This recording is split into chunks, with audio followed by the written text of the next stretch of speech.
नमस्कार विद्यार्थियों, आप सभी का sangria public senior secondary school के डिजिटल प्लेटफॉर्म पर स्वागत है। आज हम पढ़ने जा रहे हैं अलंकार। अलंकार का तीसरा भाग आज अपन देखेंगे। इससे पहले अपन ने अलंकार किसे कहते हैं, अलंकार की परिभाषा, अलंकार के प्रकार, उसका अध्ययन किया था। फिर उसके बाद में अगले भाग में अपन ने जो है उपमा अलंकार और अनुप्रास अलंकार के बारे में देखा था। आज हम अन्य जो अलंकार, शेष अलंकार बचे हुए हैं, उनके ऊपर अपन क्या करेंगे, आज चर्चा करेंगे। ठीक है, तो उपमा अलंकार, उसके बाद में आता है रूपक अलंकार। तीसरा अलंकार है आज आपका रूपक अलंकार।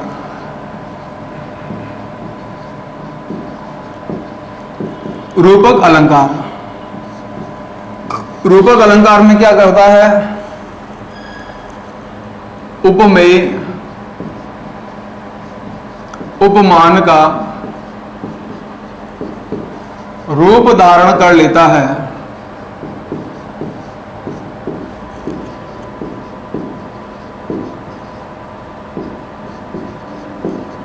ये एक और शब्द आता है, अभंग आरोप कर दिया जाता है।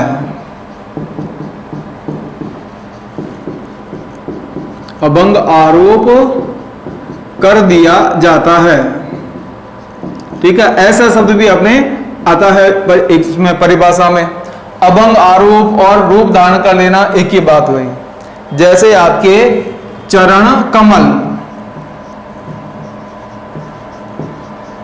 अब यहां पर जो चरण कमल है वो क्या है, वाक्य हो गया, आपके चरण कमल में, आपके चरण कमल में वंदन।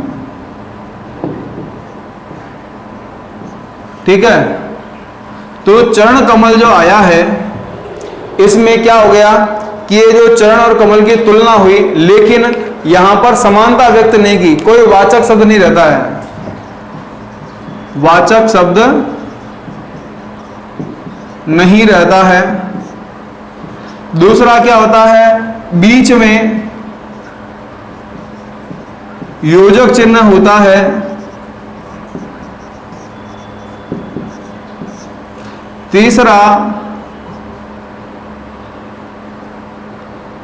उपमेय, उपमान का रूप धारण कर लेता है।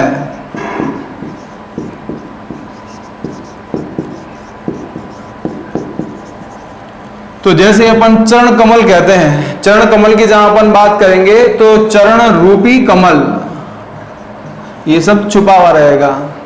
ठीक है, तो चरण रूपी कमल, चरण जो है कमल के समान जो है रूप धारण कर किया हुआ है, इसलिए ये यहां पर क्या हो जाएगा, रूपक अलंकार हो जाएगा। कौन सा अलंकार हो गया, रूपक अलंकार। इसमें एक और अलंकार आता है रूपक में, सांग रूपक अलंकार। इंपॉर्टेंट है, सांग रूपक अलंकार। सांग रूपक अलंकार में क्या होता है, कविता के प्रारंभ से लेकर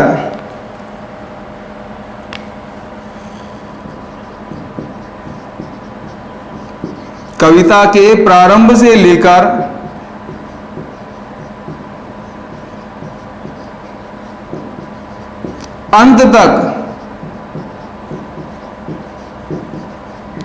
रूपक अलंकार का प्रयोग किया जाता है।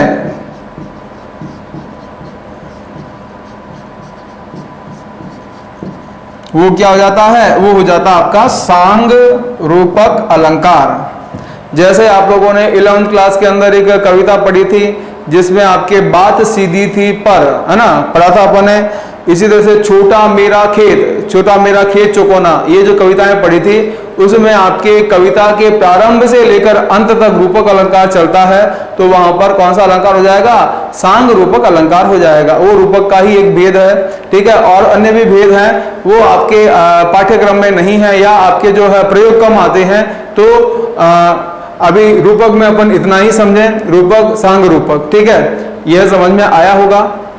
अब आगे वाला अलंकार देखेंगे। रूपक अलंकार के बाद में यमक अलंकार।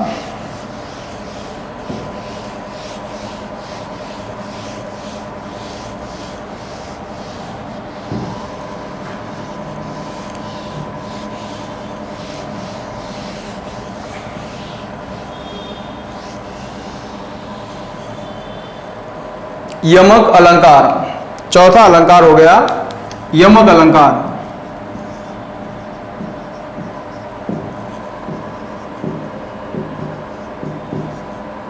यमक अलंकार में क्या होता है भाई, यहां पर अनुप्रास में तो क्या था, वर्ण की आवृत्ति थी। यहां पर क्या होता है, कविता में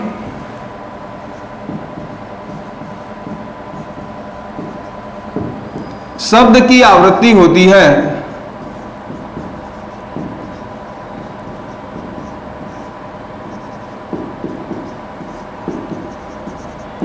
और अर्थ क्या होता है, अर्थ अलग अलग होता है, या लिख सकते हैं भिन्न होता है।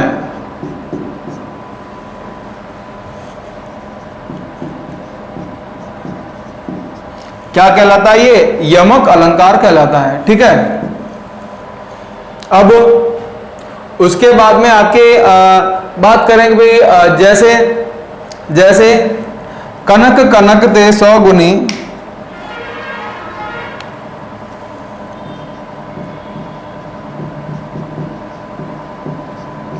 कनक कनक ते 100 गुनी, मादकता अधिकाय,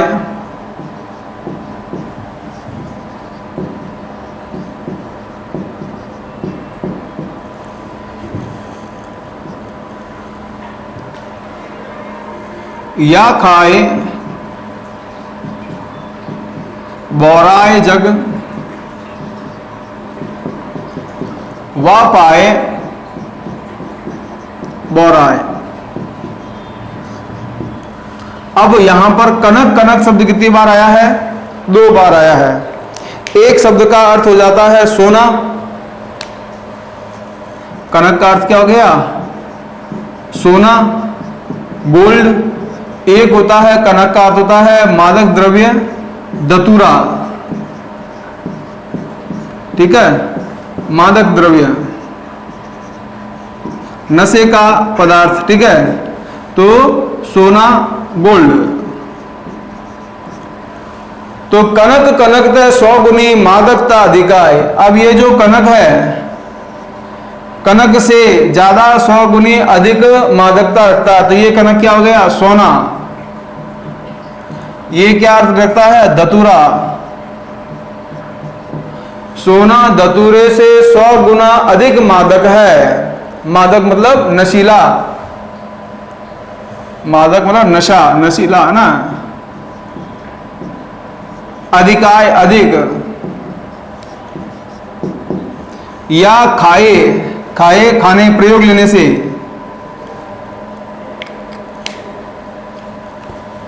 या खाए प्रयोग लेने से, प्रयोग करने से। बोराय, बोराय मतलब कहता है नशा आना, नशे में होना, पगला जाना। या खाए बौराए जग, वा पाए बौराए। अब ये तो खाना पड़ेगा, और ये सोना अगर से प्राप्त हो गया, आ गया, तो क्या हो जाता है, यहां पे उसको घमंड आ जाता है। ठीक है, सोने का नशा उस पर आ जाता है।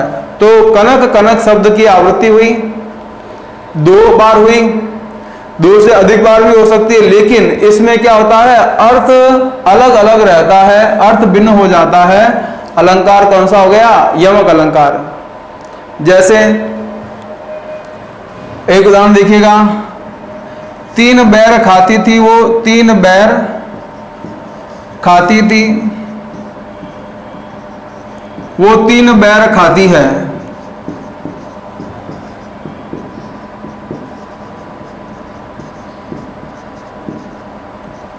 नग न जड़ाती थी वो,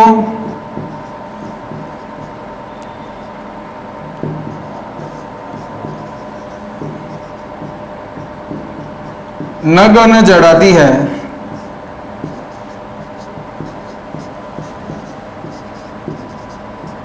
अब ये आपके शिवराज भूषण है ना, भूषण कविता, भूषण की कविता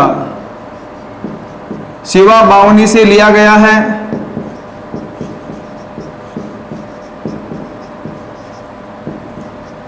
उसमें शिवाजी का वर्णन किया गया कि शिवाजी का इतना जो खौफ फैल गया है, ठीक है, तो औरंगजेब ने उनके जो हरम में रहने वाली रानियां हैं उनको इन्होंने क्या किया है, उन्होंने सुरक्षित स्थान पे जंगलों के अंदर भेज दिया है। ठीक है, तो वहां पर क्या है कि जो 3 बार भोजन करती थी, 3 बैर खाती थी, 3 बार है ना, 3 समय सुबह शाम दोपहर को 3 बैर खाती थी, वो 3 बैर खाती है। बैर मतलब क्या हो गया, बोर, एक फल, जंगली फल। ठीक है, 3 बैर खाती थी, वो 3 बैर खाती हैं। अब 3 बोर खाकर ही अपना क्या कर रही हैं, जीवन व्यतीत कर रही हैं। तो 3 बैर 3 बैर 2 बार आया, अर्थ दोनों का अलग अलग हुआ। नग न जड़ाती थी, वो नग न जड़ाती है, नग मतलब नगीने है ना, वस्त्रों में जड़ित रहते थे। अब नगन कम वस्त्रों में, फटे वस्त्रों में, कम वस्त्रों में वो क्या कर रही है, वो अपना जीवन व्यतीत कर रही है। तो नग्न मतलब नंगा होना, कम कपड़े होना, नग्न मतलब नगीने।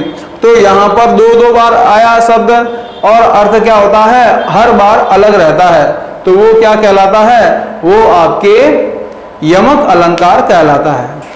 ठीक है, अब यमक के साथ में एक और अलंकार ध्यान रखिएगा। यमक अलंकार समझ में आया। अब आगे देखिएगा, यमक के बाद में पुनरुक्ति प्रकाश, इससे मिलता जुलता ही है।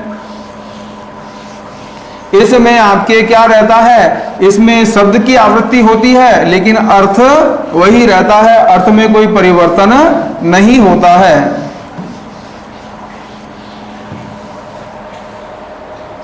तो 5वां अलंकार कौन सा हुआ भाई, 5वां अलंकार हुआ आपके पुनरुक्ति, पुनर्धन उक्ति, पुनरुक्ति अलंकार।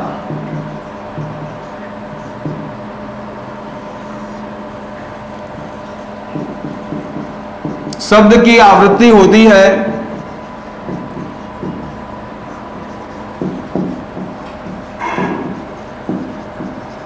अर्थ वही रहता है। शब्द की आवृत्ति होती है, अर्थ वही रहता है। कौन सा अलंकार कहलाएगा, पुनरुक्ति प्रकाश,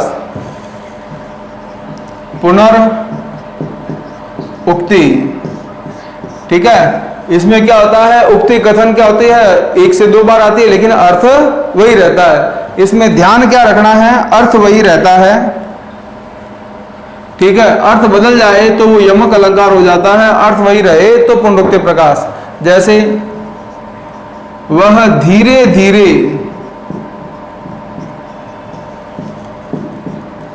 चलता है।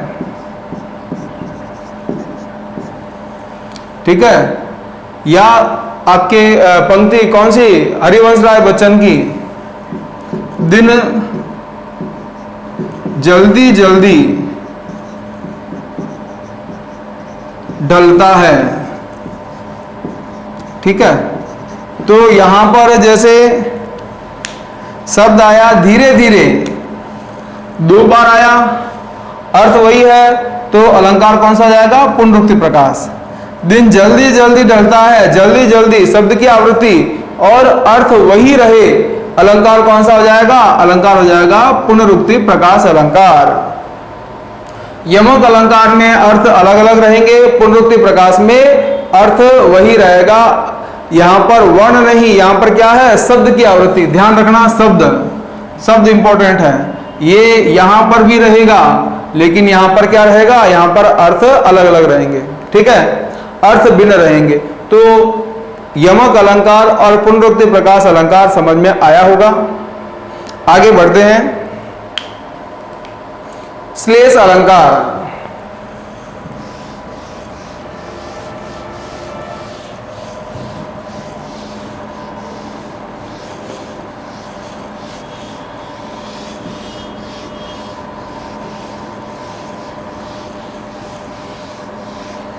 छठा अलंकार श्लेष अलंकार।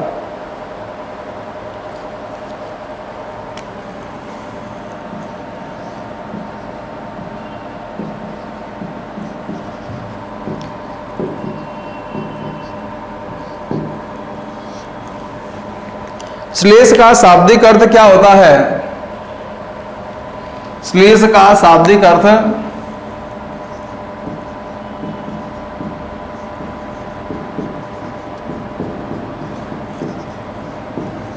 श्लेष का शाब्दिक अर्थ होता है चिपकना। ठीक है, अब यहां पर श्लेष का अर्थ हो गया चिपकना। अब यहां पर परिभाषा कैसे बनेगी? कविता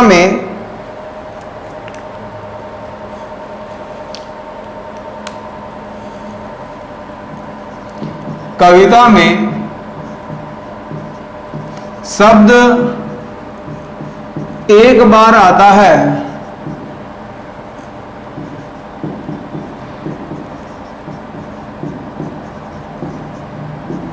और एक शब्द में एक से अधिक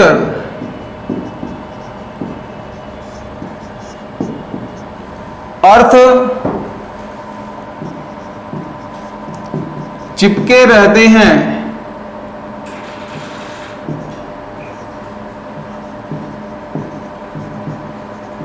अर्थ प्रकट करता है। दोनों एक ही बात है। वहां श्लेष अलंकार होता है।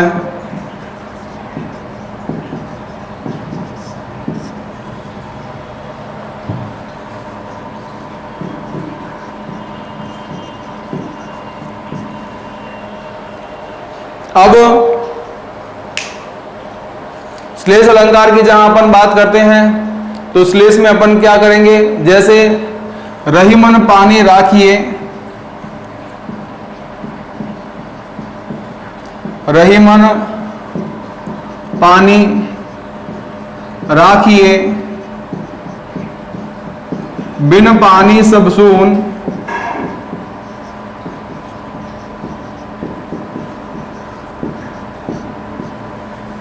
पानी गए ना उबरे,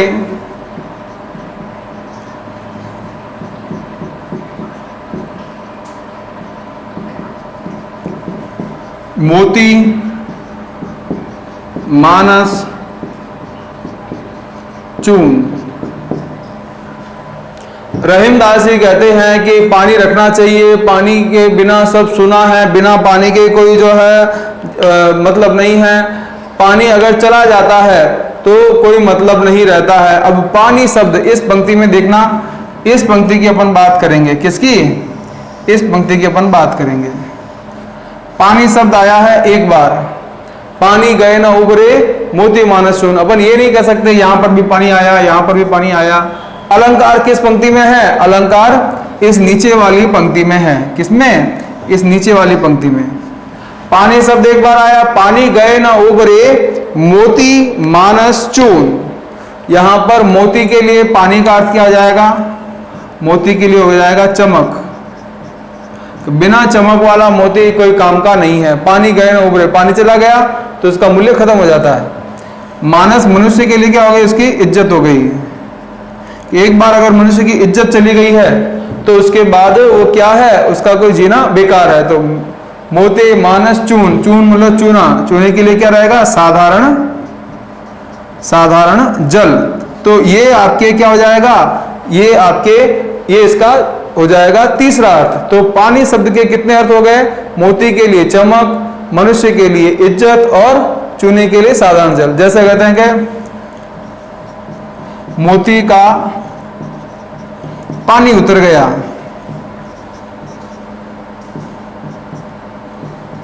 तो यहां पानी से क्या अर्थ हो गया? पानी से हो गया उसका चमक। समझ में आ रही बात? यहां पानी का अर्थ क्या हो गया? चमक हो गया। इसी तरह से मोहन का पानी उतर गया,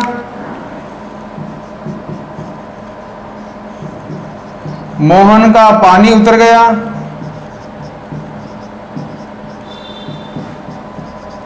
तो यहां पानी का अर्थ क्या जाएगा इसका? इज्जत से। इसी तरह से चूने में पानी मिलाओ,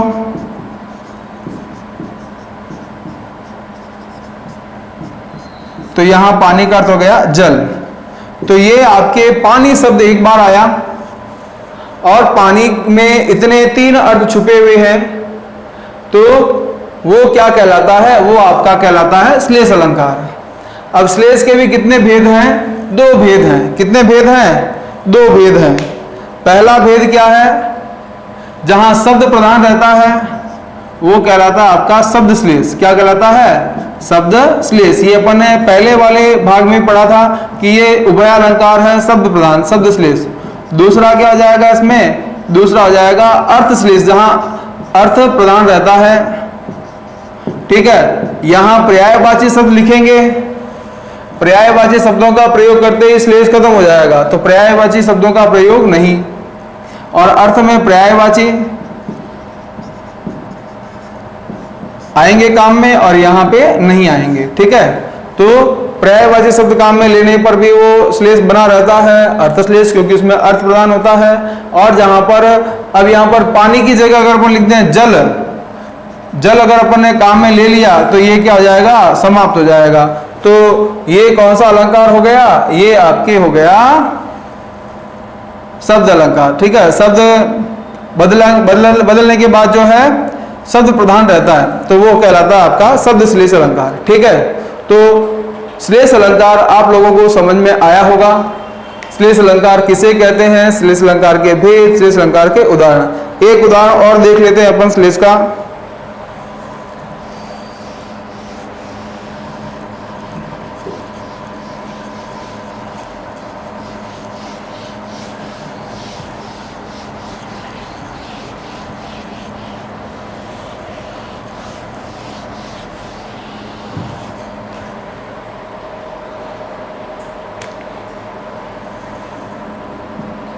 एक अलंकार और देख लेते हैं इसका उदाहरण, जैसे सुवर्ण को ढूंढत फिरत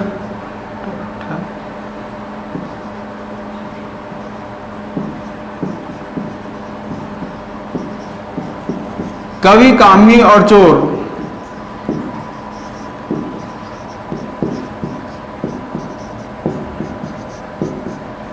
अब यहां पे सुवर्ण का अर्थ क्या होता है? सुवर्ण शब्द एक बार आया है, सुवर्ण को ढूंढते फिरते हैं। कौन? कवि। कवि के लिए सुवर्ण क्या हो गया? अच्छे वर्ण, मतलब अच्छे शब्द। ठीक है, ये हो गया सुवर्ण का किसके लिए? कवि के लिए। कामी के लिए क्या हो जाएगा? जो आपके कामी पुरुष है उसके लिए अच्छे वर्ण की स्त्री, है ना, गौर वर्ण की सुंदर स्त्री, तो सुवर्ण हो गया। और चोर के लिए क्या अर्थ हो जाएगा? चोर के अर्थ हो जाएगा सोना। तो सुवर्ण को ढूंढत फिरत कवि कामी और चोर। कवि तो अच्छे वर्णों की तलाश करते हैं, कामी पुरुष सुंदर स्त्री की तलाश करते हैं, और चोर सोने की तलाश में। तो सुवर्ण को ढूंढत फिरत कवि कामी और चोर। तो यहां पर ये जो सुवर्ण है एक बार आया है और इसमें 3 अर्थ हैं, इसलिए कौन सा अलंकार हो जाएगा? श्लेष अलंकार हो जाएगा। ठीक है, तो यहां पर श्लेष अलंकार आप लोगों को समझ में आया होगा। श्लेष अलंकार है क्या, उसके बारे में अपन ने जानकारी ली। अब आगे देखिएगा,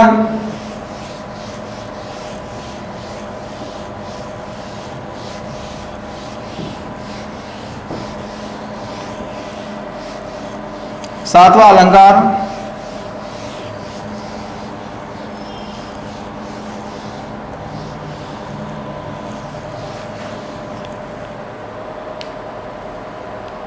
सातवां अलंकार स्मरण अलंकार।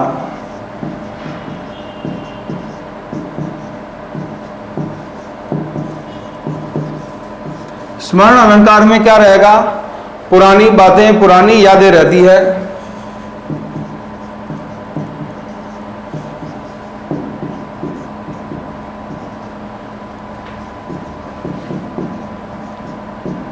ठीक है, पुरानी यादों का वर्णन जहां पर रहता है वहां पर कौन सा अलंकार हो जाता है? स्मरण अलंकार। जैसे अपन ने पढ़ा था वे आंखें, वे आंखें कविता पढ़ी थी जिसमें आपके किसान के बारे में बताया गया था कक्षा 11 में।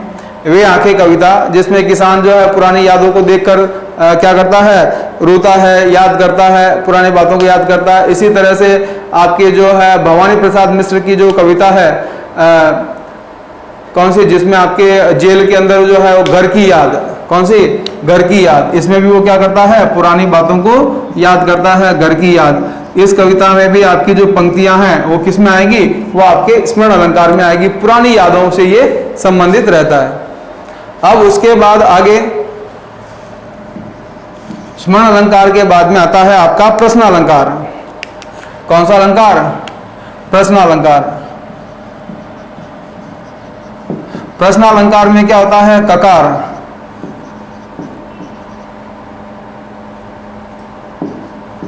ककार का प्रयोग जिसमें WH वर्ड, कौन, क्या, कब, कैसे आदि का प्रयोग है ना। और इसकी और क्या विशेषता रहती है? अंत में प्रश्नवाचक चिन्ह रहता है। तो जहां पर इस तरह का चिन्ह मिले अलंकार कौन सा हो जाएगा? प्रश्न अलंकार हो जाएगा। और उसके बाद में नवा अलंकार है संबोधन अलंकार। संबोधन अलंकार, इस अलंकार में क्या रहता है? संबोधन किया जाता है। इस प्रकार के संबोधन चिन्ह का इसमें प्रयोग किया जाता है। ठीक है, किसी को संबोधित किया जाता है तो वो आपके संबोधन अलंकार, जैसे ए मेरे जूही के फूल है ना, पढ़ा अपन ने, तो वो किस में आएगा? वो आपके संबोधन अलंकार में आएगा। और अंतिम अपन बात करें तो मानवीकरण अलंकार। मानवीकरण अलंकार जिसमें मानवीय क्रियाकलापों का वर्णन,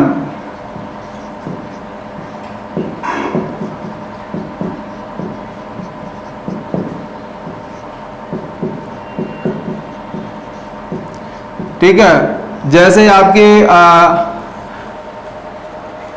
भादो आया ना, घंटी बजाते हुए ट्रेन ट्रेन, तो वो क्या होता है? वो मानवीकरण अलंकार। उषा नागरी घड़ों को डुबा रही है तो उषा रूपी नागरी, उषा काल का वर्णन किया उषा कविता में। तो वहां पर क्या है? जहां पर मानवीय क्रियाकलापों का जो अचेतन निर्जीव वस्तुएं हैं या इमोशनल भावनाएं हैं उनमें मानवीय क्रियाकलापों का जहां वर्णन किया जाता है वहां पर मानवीकरण अलंकार होता है।